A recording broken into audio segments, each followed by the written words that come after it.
Hello students, today we are going to learn poem Keeping Quiet.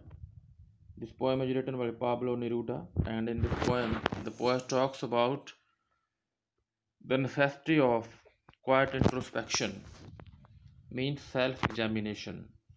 So let us see in detail by reading the text of this poem. Now we will count to 12 and we will all keep still. अब हम 12 गिनेंगे और सारे चुप कर जाएंगे, बिल्कुल शांत हो जाएंगे. For once on the face of the earth, let's not speak in any language. Let's stop for 1 second and not move our arms so much. Poet कहता है कि हम इस अर्थ पर we will not speak any language means they will not speak any word. For 1 second, all they are going to stop. For 1 second, we should not make any movement. हम कोई भी movement नहीं करेंगे. It would be an exotic moment, without rush, without engines. We would all be together in a sudden strangeness. The poet says that it will be very exciting moment, बहुत अद्भुत moment होगा जे, और कोई भी vehicle नहीं होगा, कोई rush नहीं होगा, हम सारे एक साथ होंगे, एक अजीब स्ट्रेंजनेस होगी. Fisherman in the cold sea would not harm whales. जो मच्छी पकड़ने वाले हैं कोल्ड सी में, वो अब मछली नहीं पकड़ेंगे, वेल्स को नुकसान नहीं पहुंचाएंगे. And the man gathering salt would look at his hurt hands. और जो आदमी सॉल्ट नमक इकट्ठा कर रहे हैं, वो आज अपने हाथों को देखेंगे कि उनके हाथों का कितना नुकसान हुआ है, कितने हर्ट हुए हैं. Those who prepare green wars, wars with gas, wars with fire, victory with no survivors.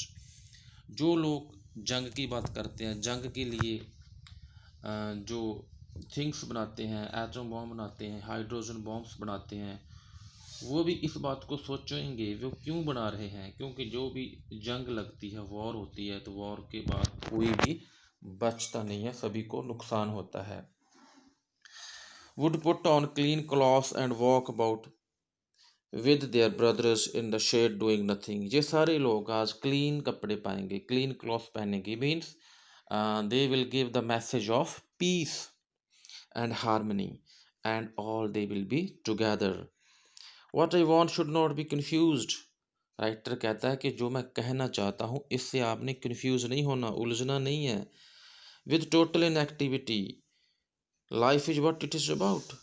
कि आपने बिल्कुल टोटल इनएक्टिविटी मीन सब कुछ, यहाँ मैं ये नहीं कह रहा हूँ कि आपने सब कुछ छोड़ देना है, आपने काम करना बंद कर देना है. राइटर के कहने का मतलब ये नहीं है. वो कहता है just you will do self examination, that is called introspection.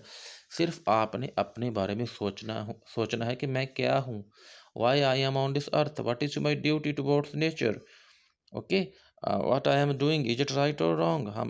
हमने ये सारी बातें सोचनी है, समाधि लगानी है, मेडिटेशन करना है. So I want no truck with death. मैं मौत जैसी चुप नहीं जाता कि आप जैसे मौत होती है ऐसे आप चुप कर जाओ.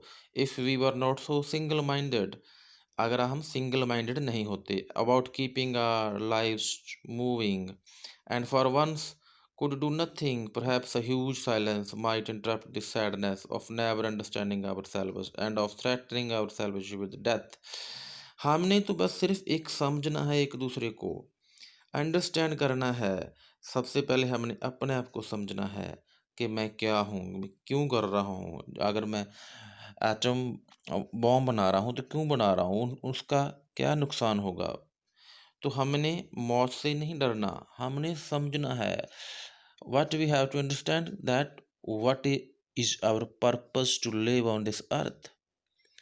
हमारी ज़िंदगी का मकसद है, हम क्यों आए थे, हम क्या कर रहे हैं, हमारी ड्यूटीज़ क्या है, मैं क्या हूँ. ये सारी बातें हमने समझनी है. मैंने समझना है कि जो मैं मटीरियलिस्टिक थिंग्स के पीछे भाग रहा हूँ, क्या ये मुझे शांति देंगी, क्या इससे मुझे चैन मिलेगा, मुझे किस चीज़ से शांति मिलेगी, किस चीज़ से मुझे आनंद आएगा, उस चीज़ पर हमने सोचना है. Perhaps the earth can teach us as when everything seems dead and later proves to be alive. शायद अर्थ से हमें ये बात समझ आ जाएगी कि जब हमें विंटर सीजन में लगता है कि सब कुछ ख़त्म हो गया, क्योंकि सारे जो ट्रीज़ हैं या प्लांट्स हैं, दे शेड देयर लीव्स, और ऐसे ही लगता है कि पूरी अर्थ वो बैरन हो गई है, बंजर सी हो गई है। और जब मौसम चेंज होता है, स्प्रिंग सीजन आता है, तो फिर फूल फल खिलते हैं, दोबारा ग्रीनरी होती है। कहने का मतलब नेचर भी रेस्ट करती है, और रेस्ट करने के बाद फिर हरी भरी हो जाती है। ऐसा ही आदमी को दिन भर भागते नहीं रहना चाहिए, कुछ पल के लिए उसको अपने आप से बातें करनी चाहिए। तो फिर उसको पता चलेगा, फिर उसकी लाइफ में सुकून आएगा, उसको पता चलेगा कि मैं क्यों सारा दिन भागता हूँ। Then he will come to know the meaning of his life. Now I'll count up to 12 and you keep quiet and I will go. अब मैं 12 गिनूंगा आप चुप रहना और मैं चला जाता हूँ. So students, what is in this poem? This poem talks about the importance of introspection, the necessity of self-examination. As you know, in this world, in modern world, all we are running, okay, and we don't know where to go. All we run after money, materialistic things, brands. But when we get all the things, after getting all the things, we are not satisfied. Then we want more. We are very restless. We don't know how to get the peace of mind. We can't live in this society with love and understanding. Always we are ready to fight with others. So, in this poem, the poet conveys the message to us that we should introspect, meditate, try to understand कि हम क्या हैं, हम human beings की duty क्या है, animals के प्रति, बर्ड्स के प्रति, इस अर्थ के प्रति। आपको पता है कि सब कुछ हमने खराब कर दिया अर्थ पर, वाटर कह लो, चाहे एयर कह लो, सॉइल कह लो। So now this is the time to understand. जब तक हम पहले अपने आप को नहीं समझेंगे, फिर हम दूसरों को नहीं समझ सकते। This is very beautiful poem about self examination and introspection. I hope you enjoyed this poem. So बेटा इस पोएम की जितने क्वेश्चन आंसर है वो भी आपने करने हैं, और नेक्स्ट हम इसके जो आपको मैं सेंड करूँगा, जो इसकी पीडीएफ है, जो वर्कशीट्स है, और आपने वो कंप्लीट करके मेरे को सेंड करते रहना। Thank you and have a nice day.